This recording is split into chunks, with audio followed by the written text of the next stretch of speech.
Right, it is Sunday afternoon. We are backstage. It is the Isle of Wight Festival. This is Ben, and my friend Tom is here. How are you?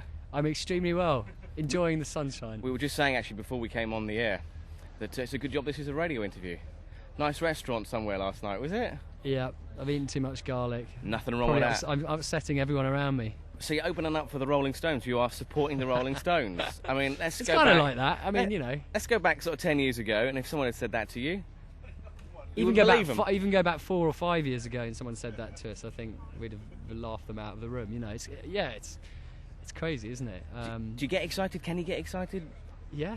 Can you not get excited? No, I'm very excited. They're one of the great rock and roll bands. Certainly one of the great live bands of all time. What I love about them is just it's a bunch of guys. It just sort of came together, and like lots of other bands, thought they'd give it a go and see if they could sort of turn their thoughts and their feelings into music. And for lots of bands it didn't work out, but for these guys it was kind of alchemy, and so to kind of be, they've sort of travelled the world and been touring for 40 years or something, and to even just kind of touch on that and be a part of that for a short time tonight is a great honour. Do you get nervous when you do a show like this? I mean, you've done hundreds of shows, even bigger than this. Do you get nervous before you go on? I get a little bit nervous. I tend to get more excited.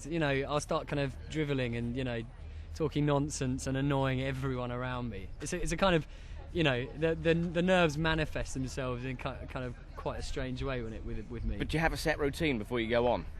Well, yeah. I mean, a lot of singing, because I think I've worked out certainly over the last year that really singing is the one thing I should concentrate on, and so I have to look after my voice. So I do quite a lot of singing before we go on, and just kind of those kind of old those 1930s. That stock footage of people doing like phys ed classes, in schools, like in their like white t-shirts and white shorts. Well, the Keen Jessingham is kind of akin to that. I'm trying to picture it right now. Strange warming up and touching our toes and just trying to pretend that we're still kind of nimble and young, even though we're not really anymore. How old are you now? 28. See, you're younger than me. I'm hitting the big 3-0 in August.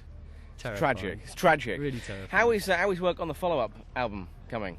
Have you started working new songs? Have you started writing new bits and pieces? How's it coming along? Quite slowly, but I mean, we haven't really had much time to get our teeth into it. So we've been very excited by what we've done, but it's only been a few weeks of just.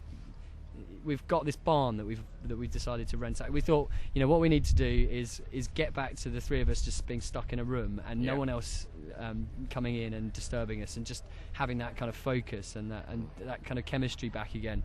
And so we rented out this barn, and we've got, like, Tim has probably collected, well, I don't know, thousands of quid's worth of equipment as we've travelled the world over the last few years. And first chance he's got to kind of set it all up in a room. Richard's got about 8 drum kits. I've got my one microphone. The golden larynx. Exactly. That's all you need. And we just bashed through a load of songs that have sort of come around over the last few months, and it's been incredibly exciting. Yeah, I couldn't tell you when it's going to be ready or what it's going to sound like, but I think we just feel like, I think before the last album we were all very nervous and scared and weirded out, and we weren't feeling very happy. Whereas with this record, I think we feel lucky to be still together as a band, and sort of enjoying every minute of being creative again. And so we've got this kind of brilliant adventure that we're about to go on, but we just don't know what it's going to be yet. Excellent. Well, listen, good to see you. Thank you. Thank you for your time. You're looking very well. I'm liking the shades, every inch of the rock star. Thanks a lot. Enjoy the show, and I guess we'll see you probably as the summer of live music continues. Yes, indeed. All right, Tom. Thank you for your your time. Ben. Cheers, mate.